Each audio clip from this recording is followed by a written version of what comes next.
Hello, in this video I want to show you how to install and join Google Classroom on Samsung Galaxy A54.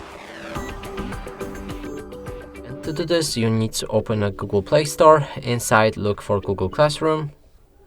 So here in the search type in exactly Google Classroom and click on the search button, then install it. When it's ready, click open and then select get started. Choose the account for your classroom.